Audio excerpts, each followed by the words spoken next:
Hello dear student, আমরা আজকে শিখব ম্যাট্রিক্সের পর সাব প্রোগ্রাম। সাব প্রোগ্রাম কি, কাকে বলে, আগেই সংজ্ঞাটা আমরা শিখব। তার আগে ছোট্ট একটা জিনিস শিখি। দেখেন, একটা প্রোগ্রাম নিয়েছি আমি এখানে, যে 1 2 3 ডট ডট 100 পর্যন্ত যোগফল এইটা নির্ণয়ের জন্য একটা প্রোগ্রাম নির্ণয় করতে। আপনারা জানেন এই প্রোগ্রামটি ইন্টিজার, তাহলে ইন্টিজার সাম লিখবো। এই অ্যাজ ইউজুয়াল প্রসেস আপনারা জানেন, আগে করেছেন। এখন এই সাব প্রোগ্রামটা কি? সাব প্রোগ্রাম হচ্ছে, দেখেন এখানে আমরা এই যে সাম ইকুয়াল টু 0 থেকে এই এন্ড পর্যন্ত যে কাজটুকু করেছি এইটার ক্যালকুলেশন করেছি না। এই ক্যালকুলেশনটা যদি আমরা এখানে না করি, আলাদা কোনো জায়গায় উপরে এখানে করে এই ক্যালকুলেশনটুকু করে যদি এই জায়গায় ফেরত পাঠাইতাম, মূল প্রোগ্রামে ফেরত পাঠাইতাম, এই ক্যালকুলেশনের এই হিসাবটুকু এখানে আর করব না, এই অংশটুকু আর একটা খণ্ড আকারে লিখব। ঠিক আছে, যে এইখানে হিসাব করবে, করে সেটা এখানে রিটার্ন পাঠাবে, এটাকেই বলা হয় সাব প্রোগ্রাম। এই যে যে খণ্ড প্রোগ্রাম আলাদাভাবে উপরে করতেছি, এইখান থেকে রিটার্ন পাঠাচ্ছে, এটাকেই বলা হচ্ছে সাব প্রোগ্রাম। তাহলে একটা জিনিস বুঝছি, যে মূল প্রোগ্রামে আমরা এরকম আর কোনো হিসাব করব না, হিসাব করবে কে? সাব প্রোগ্রাম, খণ্ড প্রোগ্রাম। খণ্ড প্রোগ্রাম হিসাব করে রিটার্ন পাঠাবে মূল প্রোগ্রামে। আশা করি বুঝতে পারছেন। তাহলে সাব প্রোগ্রাম কাকে বলে? যে সম্পূর্ণ কার্য বা উদ্দেশ্য সম্পন্ন করার জন্য মূল প্রোগ্রামের বাইরে, ঠিক আছে, মূল প্রোগ্রামের বাইরে লেখা, যে অর্থাৎ মূল প্রোগ্রামের উপর নির্ভরশীল, মূল প্রোগ্রামের বাইরে লেখা প্রোগ্রামকে বলা হচ্ছে খণ্ড প্রোগ্রাম। আশা করি খণ্ড প্রোগ্রামটি বুঝতে পারছেন, দ্যাট মিন্স সাব প্রোগ্রাম। ওকে, এখন এই সাব প্রোগ্রাম, দুই ধরনের সাব প্রোগ্রাম আছে। এখন আমরা এই দুই ধরনের সাব প্রোগ্রাম দেখব। তাহলে দেখেন, সাব প্রোগ্রাম,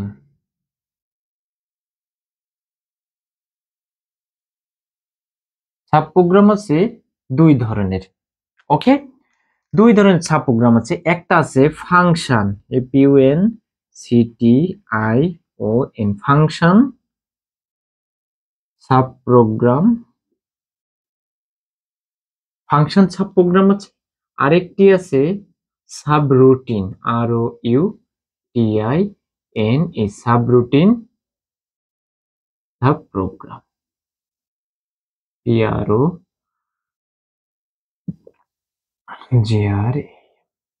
তাহলে দুই ধরনের সাব প্রোগ্রাম আছে, একটা হচ্ছে ফাংশন সাব প্রোগ্রাম আর একটা হচ্ছে সাবরুটিন সাব প্রোগ্রাম। এখন এই দুইটার ভিতর আমরা পার্থক্য দেখব, কি কোনটা কেমন। এখন এই দুটি সাব প্রোগ্রামের ভিতর সহজ এবং সরল যেটা, সেটা হলো ফাংশন সাব প্রোগ্রাম। সরলতমটি হচ্ছে ফাংশন সাব প্রোগ্রাম। এখন এই ফাংশন সাব প্রোগ্রাম, এইটা হচ্ছে মনে করেন খণ্ড প্রোগ্রাম, খণ্ড প্রোগ্রাম,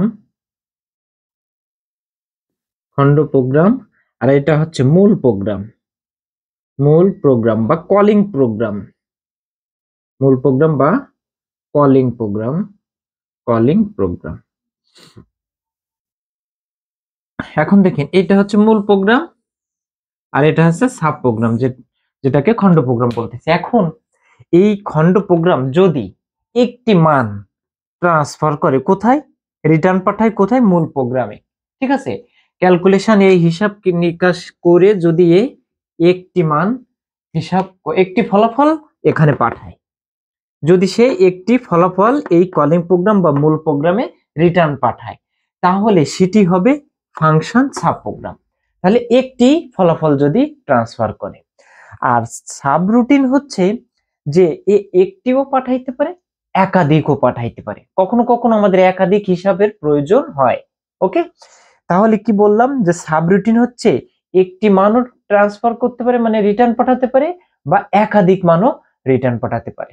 ওকে, তাহলে দেখেন, একাধিক মান যদি আমাদের হিসাব করা লাগে, কোনো একটা প্রোগ্রাম করতে, যে মনে করেন দুই তিনটা হিসাব আমাদের আলাদাভাবে লাগছে, তাহলে সেই দুই তিনটা হিসাব যদি আলাদাভাবে ট্রান্সফার করে এই মূল প্রোগ্রামে পাঠানো লাগে, তাহলে আমরা অবশ্যই কোনটি দিয়ে করব, সাবরুটিন সাব প্রোগ্রাম দিয়ে। যদি আপনাকে সাব প্রোগ্রাম বলা হয় যে আপনি এইটা নির্ণয়ের জন্য একটা সাব প্রোগ্রাম নির্ণয় করেন, তাহলে আপনি কোনটি করবেন? যদি দেখেন যে একটি রেজাল্ট আপনার রিটার্ন পাঠাতে হচ্ছে, তাহলে অবশ্যই ফাংশন সাব প্রোগ্রাম। আর যদি একাধিক মান লাগে, তাহলে আপনারা কি করবেন? Subroutine sub program. এখন প্রশ্ন হচ্ছে যে একটি রেজাল্ট থাকলে আপনি সাবরুটিনও করতে পারেন, ফাংশন সাব প্রোগ্রামও করতে পারেন, কিন্তু একাধিক বললে কিন্তু আর দুটোই করা যাবে না। তখন অবভিয়াসলি এই সাবরুটিন সাব প্রোগ্রাম দিয়ে করতে হবে। আশা করি বুঝতে পারছেন যে কোন প্রোগ্রাম কখন কাজ করব আমরা। একটি ফলাফল যদি আপনি ট্রান্সফার করেন, মানে রিটার্ন পাঠান, তাহলে দুটির যে কোনোটি করা যাবে। তার মানে মনে করেন আপনি কোনো একটি ফলাফল প্রিন্ট করতে চান, যেমন মনে করেন এল এম এন, এই তিনটি সংখ্যা আমরা নিয়েছি।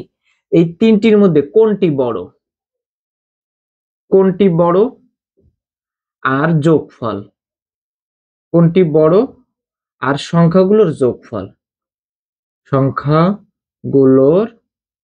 যোগফল। দেখেন দুইটা প্রশ্ন চেয়েছে, কোনটি বড়, এল এম এন, এই তিনটির ভিতর কোনটি বড়, এই একটা রেজাল্ট।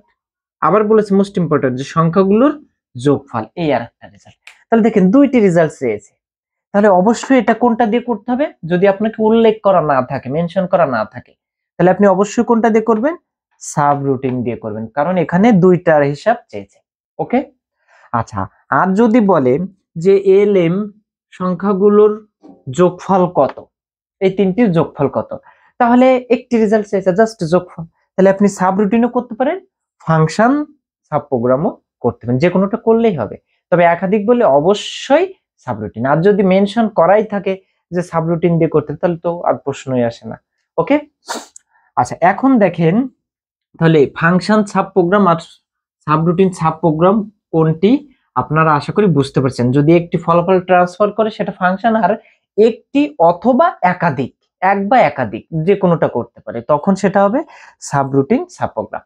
এখন এদের আমরা ধরন, লেখার ধরন, এদের টাইপ, এদের টাইপ, এদের ধরন কেমন হবে, কিভাবে লিখবো এটাকে আমরা দেখেন। ফাংশন সাব প্রোগ্রাম, এইটার স্টেটমেন্ট হচ্ছে, এটা লিখতে হবে আমাদের এপিউএন সিটিআইওএন ফাংশন। এখানে লিখতে হবে এর নাম, এখানে হবে list of variables, VARIABLES variables. দেখেন ফাংশন সাব প্রোগ্রাম যদি বের করতে হয় আমাদের, তাহলে প্রথম লিখবো ফাংশন, তারপরে এখানে নাম লিখতে হবে। আপনি অর্থাৎ চলকের নাম লিখবেন, আর এই জায়গায় সেই চলকের কি করবেন? লিস্ট, যেগুলো আমাদের হিসাবে আসবে সেইগুলো লিখবো এখানে। ওকে, আর এই যে নামটা লিখবো, এটা চলকের নামকরণের যে নিয়মাবলী ছিল, সেম একইভাবে আমাদের এখানে সেই নিয়মাবলী মেনে এখানে কাজ করতে হবে। আশা করি বুঝতে পারছেন। এইবার যেটা হবে, তাহলে ফাংশন লিখবো, এরপরে নাম, এখানে লিস্ট অফ ভেরিয়েবলস, এখানে ভেরিয়েবল গুলো লিখতে হবে। এবার দেখেন এখানে এক্সপ্রেশন মানে হচ্ছে কি, এখানে আপনারা সেই বর্ণনা করবেন, বর্ণনা করার পরে এখানে কি কি হিসাব করতে হবে সেই বর্ণনাগুলো করব, করার পরে এটাকে কি করতে হবে? রিটার্ন পাঠাতে হবে, RETURN, রিটার্ন পাঠাতে হবে, এবং এখানেই শেষ হবে। এখানে কিন্তু স্টপ এন্ড লেখা যাবে না, স্টপ এন্ড মূল প্রোগ্রামে আসবে। তাহলে এই হিসাব করে রিটার্ন পাঠাবে, কোথায় রিটার্ন পাঠাবে? মূল প্রোগ্রামে। আমাদের এখানে মূল প্রোগ্রামে এটা রিটার্ন চলে আসবে, এখান থেকে ক্যালকুলেশন করে এখানে যে চলক দিব সেই চলক এখানে চলে আসবে, রিটার্ন পাঠিয়ে দিবে। ওকে, আচ্ছা। তাহলে রিটার্নের পরে এন, আশা করি বুঝতে পারছেন। এটা হচ্ছে ফাংশন সাব প্রোগ্রামের ক্ষেত্রে। এবার আসেন সাবরুটিনে। সাবরুটিনেও একই টাইপের, সামান্য একটু পার্থক্য আছে। সাবরুটিন, ROUTINE, সাবরুটিন, এটাকেও আমরা এখানে নেম লিখব, সাবরুটিনে নেম লিখব। এখানে দেখেন A1 A2 ডট ডট, মনে করেন AN, আর এখানে D1 D2 ডট ডট, এখানে DN। স্টুডেন্ট দেখেন এখানে দুই টাইপের চলকের আমরা হিসাব নিয়েছি, এখানে এই একটা আর এই একটা। এইটা হচ্ছে প্রদত্ত অথবা আমরা যেগুলো নিব হিসাবের জন্য, যেগুলো লাগবে, আর এইগুলোকে বলা হচ্ছে ডামি চলক। ঠিক আছে, এগুলোকে বলা হচ্ছে ডামি চলক। ডামি মানে জানেন আপনারা নকল, মানে আমাদের দুইটা হিসাব লাগবে। মনে করেন আমি একটু আগে বলেছিলাম যে এল এম এন, এই তিনটার সবচেয়ে বড়টি বের করতে হবে এবং যোগফল বের করতে হবে। হ্যাঁ, তাহলে এই জায়গায় প্রদত্ত চলক দেওয়া আছে কত, এল এম এন, তাহলে এইখানে আমাদের এল এম এন আসবে। এইবার ডামি নিতে হবে। ডামি মানে আমাদের কি কি রেজাল্ট চেয়েছে, যেদের ভিতর সবচেয়ে বড়টি আর এদের যোগফল। তাহলে এই বড়টির জন্য একটা চলক ধরবো, এখানে নাম লিখবো ডামি চলক, আর এই যোগফলের জন্য এখানে আর একটা ডামি চলক লিখবো। আশা করি বুঝতে পারছেন। ওকে, তাহলে এখানে এই যে এ ওয়ান এ টু ডট ডট এন, এইগুলো হচ্ছে যেগুলো আমরা নিব হিসাবের জন্য সেটা, আর ডামি হিসাবে আমাদের যেগুলো লাগবে সেগুলো নিব। আশা করি বুঝতে পারছেন। ওকে, আচ্ছা, আর এখানে যেমন এইখানে যে চলক ছিল, যে নাম ছিল, সেটিকেই মূল প্রোগ্রামে রিটার্ন পাঠিয়েছিল। আর এইখানে রিটার্ন তো লিখবই, এদের ক্ষেত্রে হবে কি, সাবরুটিন নেম, এখানে চলকের মানে ভেরিয়েবল গুলো লিখবো। এবার এখানেও এক্সপ্রেশন মানে বর্ণনা করার পরে এটাতেও রিটার্ন পাঠাতে হবে, আর E T U R N return করতে হবে। হ্যাঁ, এও রিটার্ন পাঠাবে কোথায়, মূল প্রোগ্রামে। কিন্তু একটা স্পেশালিটি, মোস্ট ইম্পর্টেন্ট একটা স্পেশালিটি হচ্ছে মূল প্রোগ্রামে এইটা কিন্তু ডিরেক্ট আমরা বলেছিলাম যে এইটুকু হিসাবের পরে আমরা মূল প্রোগ্রামে এটা রিটার্ন পাঠাবে, রিটার্ন নিয়ে যাবে। ওকে, আচ্ছা, এখন এই ক্ষেত্রে দেখেন, তার মানে এইখানে আমাদের এই মানটা যা আছে এখানে হুবহু মূল প্রোগ্রামে লিখলেই এইখান থেকে সে রিটার্ন পাঠাবে ওইটা। ওকে, আচ্ছা, এখন এই সাবরুটিনে কিন্তু আর সেটা হবে না। সাবরুটিনে এইটাকে কল করতে হবে, সরি, সাবরুটিনে আমাদের এইখানে এই যে ডামি চলক থাকবে সেইগুলোকে এখানে কল করা লাগে। দ্যাট মিন্স এখানে একটু মনে রাখেন যে কল, এইখানে আমাদের যে হিসাবগুলো করব সেইটার মান আমাদের লাগে। সাবরুটিনে একটাই স্পেশালিটি যে কল করা লাগে, কল লেখা লাগে, মূল প্রোগ্রামে কল লেখা লাগে। কাকে, এই যে নেম দিয়ে এখানে যে আমরা হিসাবটা করব সেইটাকে এখানে কল করা লাগে। এইটুকুই হচ্ছে এই দুটোর ভিতর পার্থক্য। আশা করি বুঝতে পারছেন। ডিয়ার স্টুডেন্ট, তাহলে আমরা আর একটু এক নজরে ফাংশন এবং সাবরুটিন এই দুটো সাব প্রোগ্রামের ভিতর পার্থক্যটা একটু দেখি।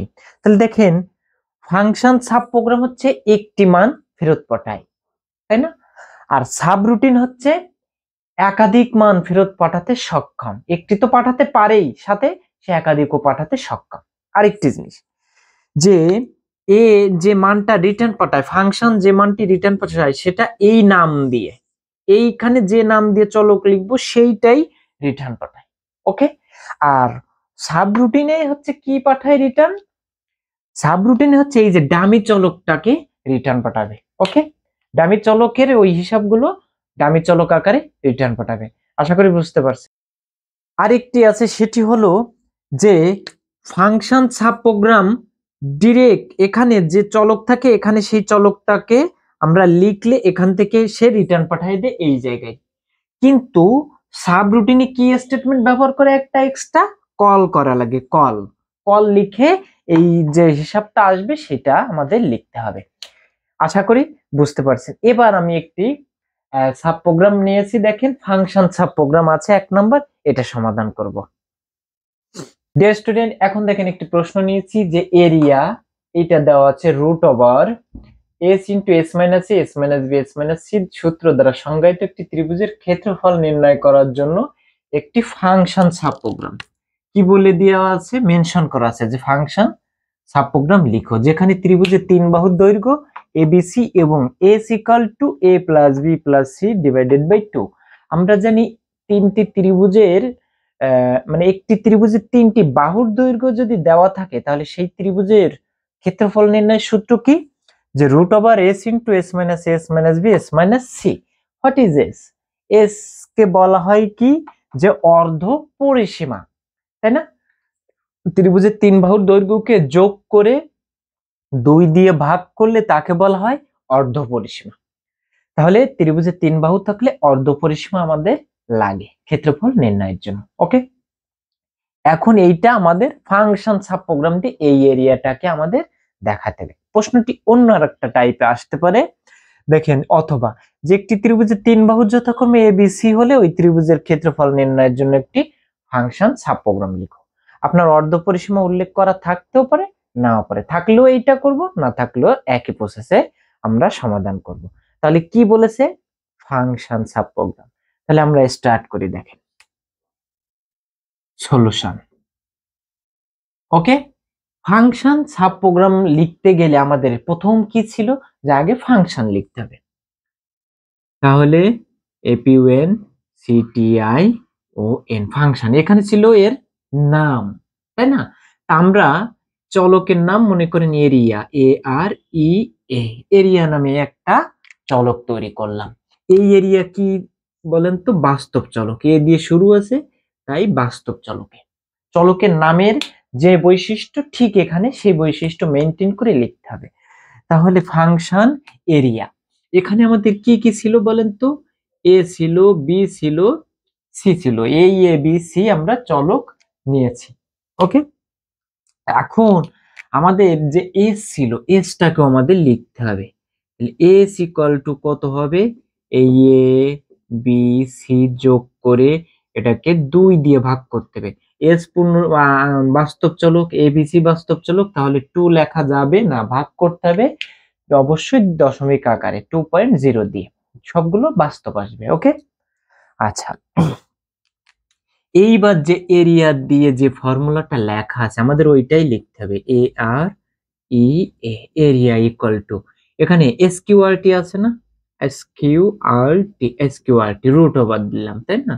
এবার এস এর সঙ্গে into s minus a into s minus b into s minus c, এটা এরিয়া ইকুয়াল টু যে ফর্মুলা আছে এটাই লিখেছি আমরা। ওকে, এরপরে এইটাকেই এই এরিয়া হিসাব করে এখানে যা হবে সেটাকে কোথায় পাঠাবে? মূল প্রোগ্রামে রিটার্ন পাঠাবে। তাহলে আমরা এখানে লিখবো R E T U R N, return, এরপরে এন্ড। আশা করি বুঝতে পারছেন, এটাই হচ্ছে সাব প্রোগ্রাম। ওকে, এখন এই সাব প্রোগ্রামটা মেইন প্রোগ্রামে কিভাবে কাজ করবে আমাদের সেই মেইন প্রোগ্রামটা এবার লিখবো। তাহলে মূল প্রোগ্রাম,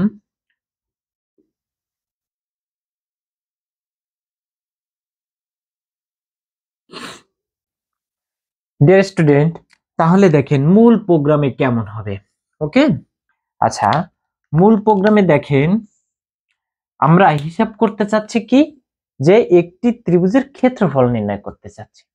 মূল প্রোগ্রাম হিসাব করেন, মনে করেন কোনো সাব প্রোগ্রাম নেই, জাস্ট এটুক হিসাব করেন যে একটা ত্রিভুজের ক্ষেত্রফল নির্ণয় করতে হবে। এই ত্রিভুজের 3 বাহু দেওয়া আছে এ বি সি, এটাকে এখন মূল প্রোগ্রাম হিসাব করেন। সেটা করতে যদি চাই, ক্ষেত্রফল বের করতে যদি চাই, তাহলে আমাদের কি করতে হবে?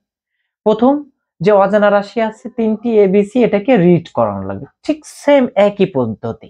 ওকে, শুধু হিসাবটা করা লাগবে না। তাহলে আমরা কি করব? প্রথম রিড অ্যাস্টারিক কমা, এই এবিসি কে আমাদের রিড করতে হবে, এ বি সি। ডিয়ার স্টুডেন্ট, এখন এইখানে একটা প্রবলেম আছে, বইয়ে এই জায়গায় এবিসির জায়গায় এক্স ওয়াই জেড দেওয়া থাকতে পারে, অন্য চলক দেওয়া থাকতে পারে। এই এবিসি আমরা নাও নিতে পারি, কোনো সমস্যা নেই, এটাতে একই নিতে পারি। এইখানে এইখানে যে এবিসি নিয়ে লিখেছি সেটাও নিতে পারি, আলাদা এক্স ওয়াই জেড দিয়েও ধরতে পারি, কারণ এটা হচ্ছে মূল প্রোগ্রাম। এ হিসাব করে জাস্ট এবিসি তে কনভার্ট করে পাঠাই দিবে। আশা করি বুঝতে পারছেন।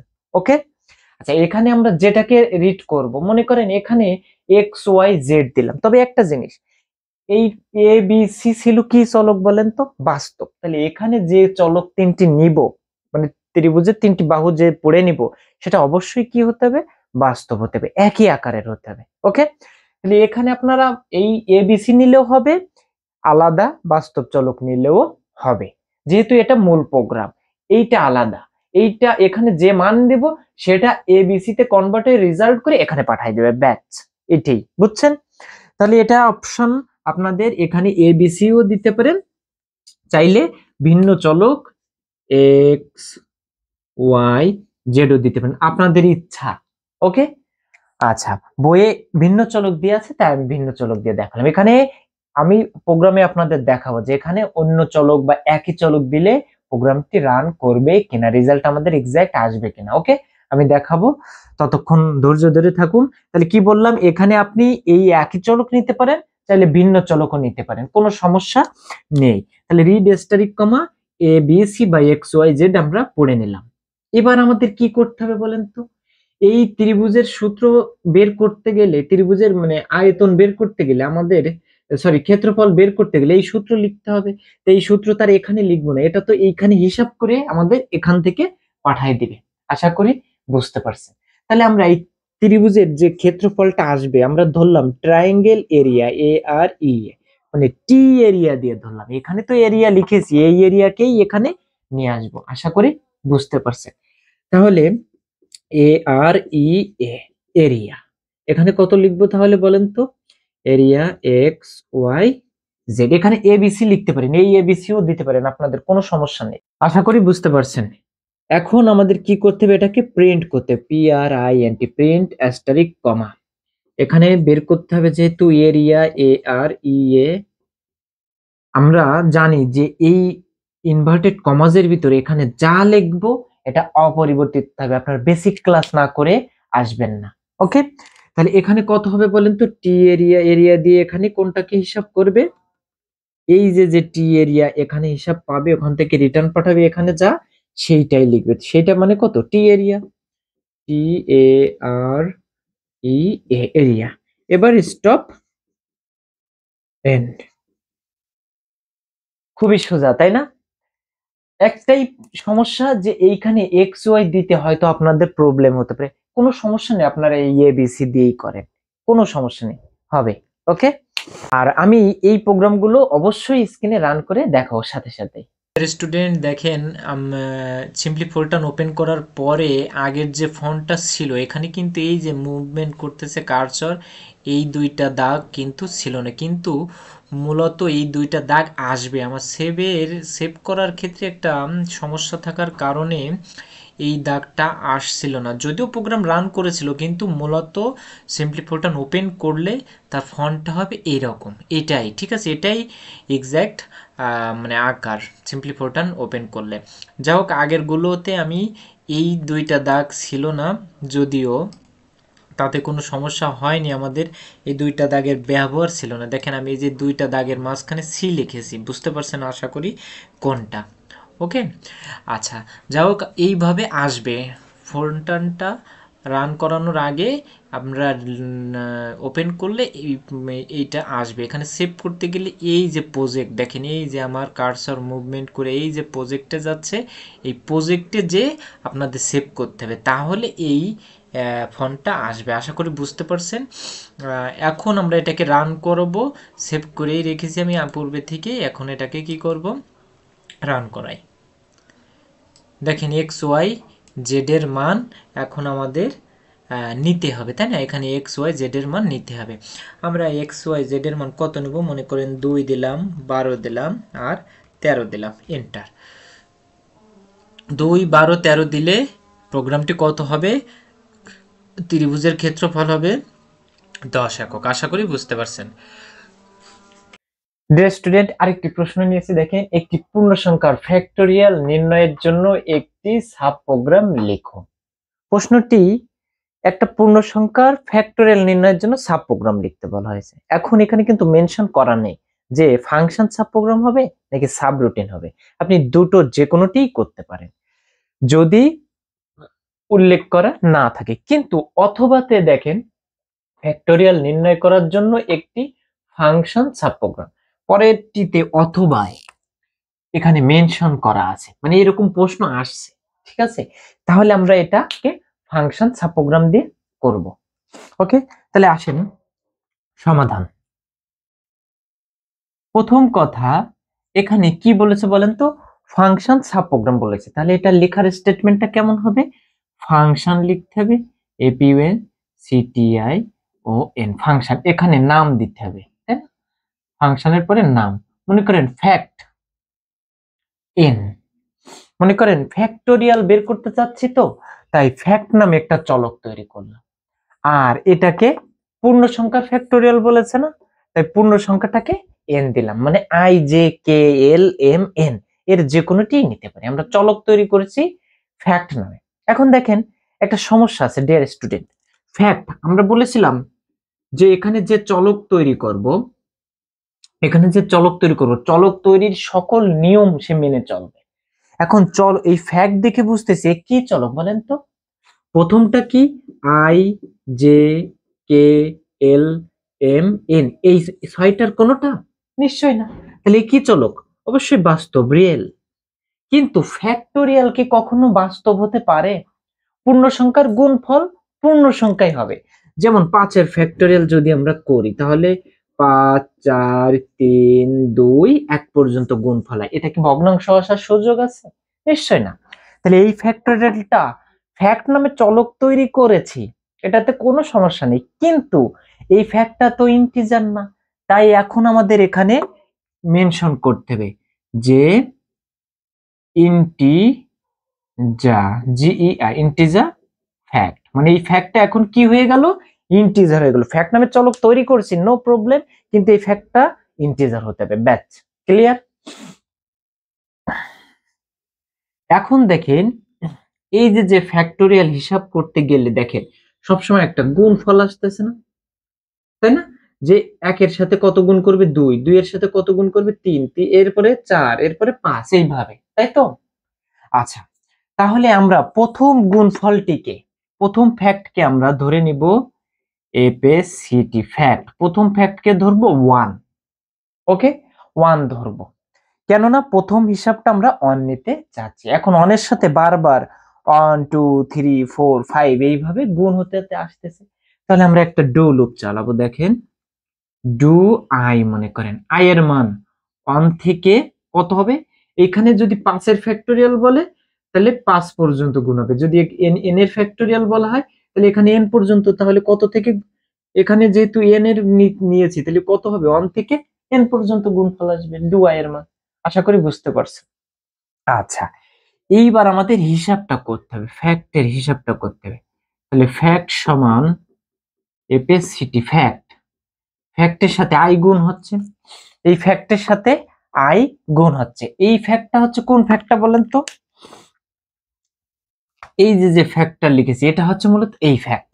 কেমন হবে এই হিসাবটা, কেমন করবে দেখেন। মনে করেন ফ্যাক্টোরিয়াল এন বের করতে বলা হয়েছে, তাহলে আমাদের এন যদি বের করতে বলা হয় তাহলে এই ফ্যাক্টটা আগে ছিল কত? 1, এই 1 এর সাথে এখন আই এর মান কত হবে? 1, তাহলে এই ফ্যাক্টের সাথে আই এর মান 1 গুণ করবে, মানে আগে ছিল 1, 1 এর সাথে 1 গুণ করে কত হবে? 1। এখন এই ফ্যাক্টের জায়গায় এই 1 মুছে যে কত হবে? এখন এই 1ই হবে, যেহেতু 1 গুণ করেছি। আচ্ছা, এইবার পরে ডু লুপ আবার গুনবে, এরপরে ডু লুপ গুনবে, একের পরে কত গুনবে? 2। তাহলে এই ফ্যাক্টের সাথে আবার কত আই গুণ হবে? তাহলে এই 1 এর সাথে এখন গুণ হবে কত? 2। তাহলে 1 এর সাথে 2 গুণ হয়ে 2 হবে। এখন এটা মুছে এখানে হবে 2। এরপরে ডু লুপ আবার গুনবে, 1 2 গুনেছিল, এবার কত গুনবে? 3। তাহলে এখানে ফ্যাক্ট এই 2 এর সাথে কত গুণ করবে? 3। তাহলে 2 গুণ 3 সমান হচ্ছে 6 হবে। এটা গুণ মুছে যে 6 হবে। এইভাবে কত পর্যন্ত যাবে? এই n পর্যন্ত যাবে। আশা করি হিসাবটা বুঝতে পারছেন। ওকে, আশা করি হিসাবটা বুঝতে পারছেন। তাহলে প্রথম ফ্যাক্টটা আমরা 1 ধরবো। ওকে, আচ্ছা, এইবার দেখেন এই হিসাব করে সে কি করবে? আমাদের রিটার্ন পাঠাবে। হিসাব করে আমাদের রিটার্ন পাঠাবে। তার রিটার্ন পাঠানোর আগে এই ডু লুপের বাইরে আসতে হবে। তাহলে ডু লুপ ছিল, এবার লিখবো এন ডু, এবার হচ্ছে return, R E T U R N, return, এবার এন্ড। এটা ফাংশন সাব প্রোগ্রামের কাজ শেষ। এবার হচ্ছে মূল প্রোগ্রাম।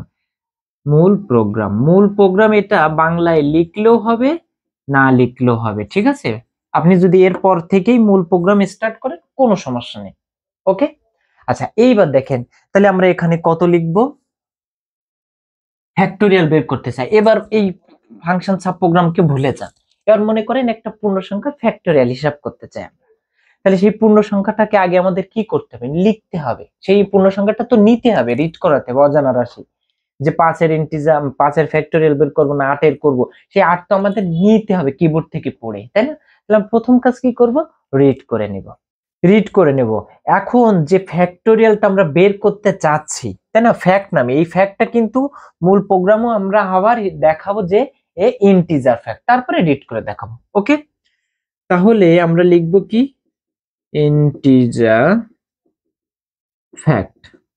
এই ফ্যাক্টটা এখান থেকে যে রিটার্ন পাঠাবে, কিন্তু এই ফ্যাক্টটা এখন কি হয়ে যাবে, মূল প্রোগ্রামও ইন্টিজার দেখাবে। এবার আমরা রিড করব এটাকে, আর ই এ ডি, রিড অ্যাস্টারিক কমা কত, ফ্যাক্টোরিয়াল নামের যে চলকটা তৈরি করছি সেটা অবশ্যই ইন্টিজার হবে মূল প্রোগ্রামে, ওইটুকু ভুলে যান। মনে করেন ফ্যাক্টোরিয়াল নামের একটা চলক বের করছি, সেটা লিখেছি, সেটা অবশ্যই ইন্টিজার হবে, যেহেতু এই ফ্যাক্ট কি এফ রিয়েল, তাই এর আগে ইন্টিজার লিখেছি। ওকে, রিড অ্যাস্টারিক কমা, এখন এখানে এন লিখলেও হবে, এন লিখলেও হবে, এক্স লিখলে সরি আই লিখলেও হবে, ঠিক আছে স্টুডেন্ট? এখন এখানে এন লিখলেও হবে, অন্য পূর্ণ সংখ্যা কে লিখলেও হবে। আশা করি বুঝতে পারছেন। ওকে, তাহলে আমরা এন, এখানে এন লিখলে হবে, কে লিখলেও হবে, তো আমরা কে দিলাম। আচ্ছা, এবার দেখেন রিড অ্যাস্টারিক কমা কে, এবার আমাদের ফ্যাক্টোরিয়ালের হিসাবটা আসবে, প্রিন্ট করে দেখো, P R I N T, print asterisk comma অ্যাপেসিটিও ফ্যাক্টোরিয়াল ইকুয়াল টু, এখানে কাকে পাঠাবে বলেন তো, ফ্যাক্ট। এই ফ্যাক্টকে, এই যে ফ্যাক্ট এখান থেকে এখানে চলে আসবে। এখন এই ফ্যাক্টটাকে কি আকারে দিতে হবে দেখেন তো,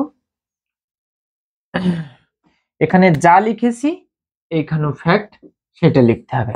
ওকে, চাইলে এখানে এন দিলেও হবে, কোনো সমস্যা নেই, এই এনই আসবে এখানে, কোনো সমস্যা নেই। এখানে আপনি যার ফ্যাক্টর কে লিখবেন, কে এর মান মনে করেন 10 যদি দেন, এই 10 এখানে বসিয়ে এই ক্যালকুলেশন করে রিটার্ন পাঠিয়ে দিবে এখানে।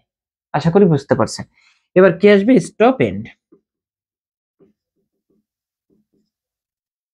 আশা করি বুঝতে পারছেন।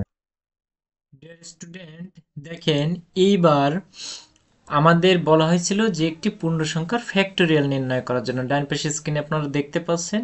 তাহলে পূর্ণ সংখ্যাটিকে আমরা কত নিয়েছি বলেন তো, পূর্ণ সংখ্যাটিকে এই যে এন নিয়েছিলাম আমরা, তাই না, এন এর ফ্যাক্টোরিয়াল হিসাব করব আমরা। দেখেন এই জায়গায় আমরা প্রোগ্রামটি আমি যা বোর্ডে দেখিয়েছি হুবহু তাই প্রিন্ট করেছি।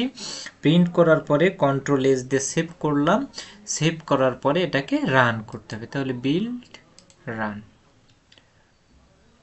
দেখেন রান করছে। এখানে আমরা মনে করেন 4 এর যদি ফ্যাক্টোরিয়াল লিখি, 4 দিয়ে এন্টার দিই, 4 এর ফ্যাক্টোরিয়াল আমরা জানি 24। তারপরে যদি আমরা এখানে 4 এর জায়গায় যদি 5 দিই, তাই না, 4 এর জায়গায় যদি 5 দিই, তাও কিন্তু আমাদের রান করে দেখাবে। দেখেন 4 এর জায়গায় যদি 5 দেয়, দেখেন 5 দিয়ে এন্টার দিলাম, দেখেন 120 ফ্যাক্টোরিয়াল 5 এর মান। আশা করি বুঝতে পারছেন, খুবই সোজা, তাই না? আচ্ছা, আরেকটি প্রশ্ন ছিল ডিয়ার স্টুডেন্ট, দেখেন সেটা হলো এই জায়গায় ইন্টিজার ফ্যাক্ট এইটা যদি আমরা না লিখি তাহলে আমাদের হবে কি না, তাই তো?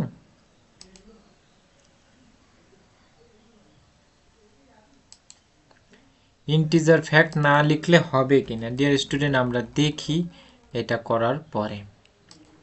আচ্ছা, কন্ট্রোল এস দিয়ে সেভ করতে হবে, সেভ করলাম, এবার রান করাই।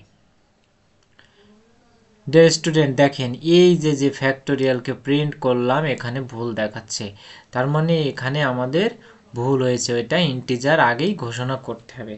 ওকে, ইন্টিজার ফ্যাক্ট এফএসিটি, দেখেন ইন্টিজার ফ্যাক্ট লিখলে আর কোনো ভুল নেই। কন্ট্রোল এস দিয়ে সেভ করলাম, এবার রান করাই, কমপ্লিট, দেখেন রান করছে। ওকে, তাহলে এই ইন্টিজার ফ্যাক্ট কিন্তু মূল প্রোগ্রামে দিতে হবে। ওকে, তা না দিলে কিন্তু ভুল হয়ে যাবে। আশা করি বুঝতে পারছেন।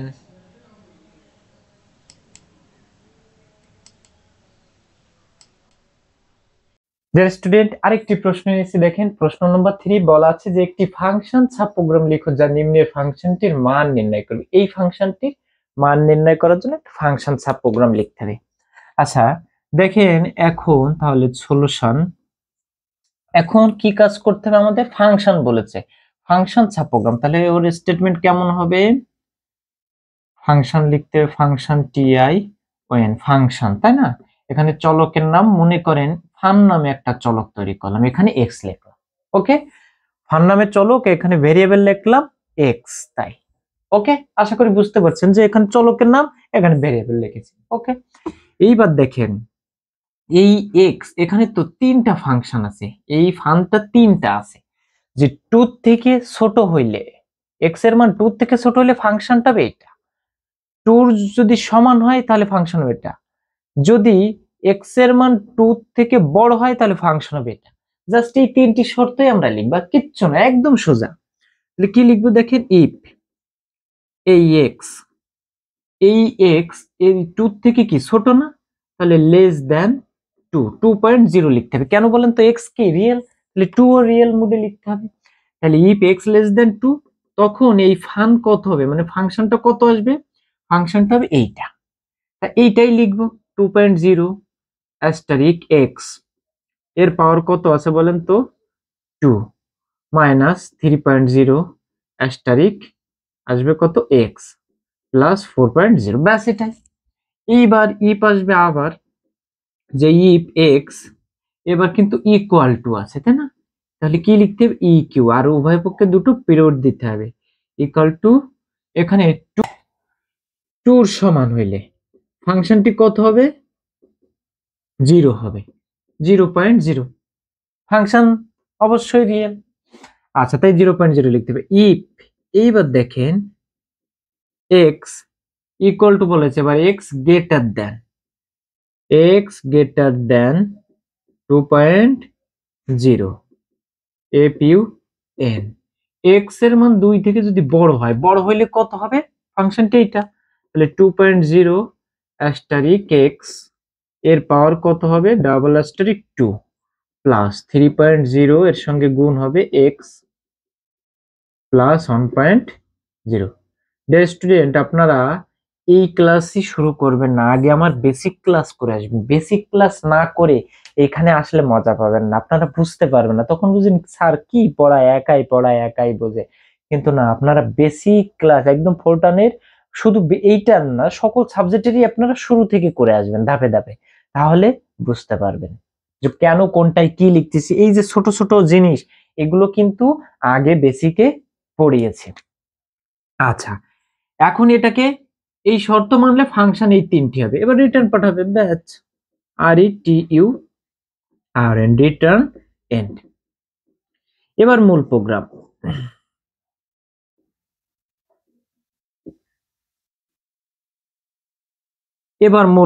দেখেন, মূল প্রোগ্রামে আমাদের কি করতে হবে, যে এই যে অজানা রাশি এক্স, এক্স এর উপর নির্ভর করেই তো ফাংশন তিনটি চেঞ্জ হয়েছে।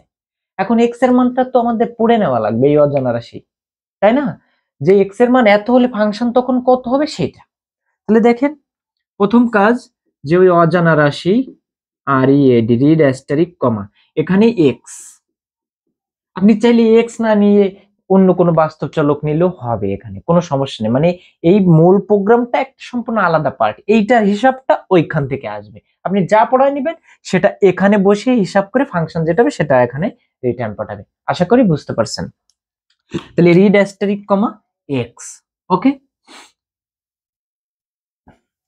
এইবার আমাদের প্রিন্ট করতে হবে, PRINT, প্রিন্ট অ্যাস্টারিক কমা, মনে করেন F of x K print করতে চাই এরকম, তাহলে এখানে আসবে সেই ফান এক্স, স্টপ এন্ড, একদম সোজা, খুবই সোজা, তাই না?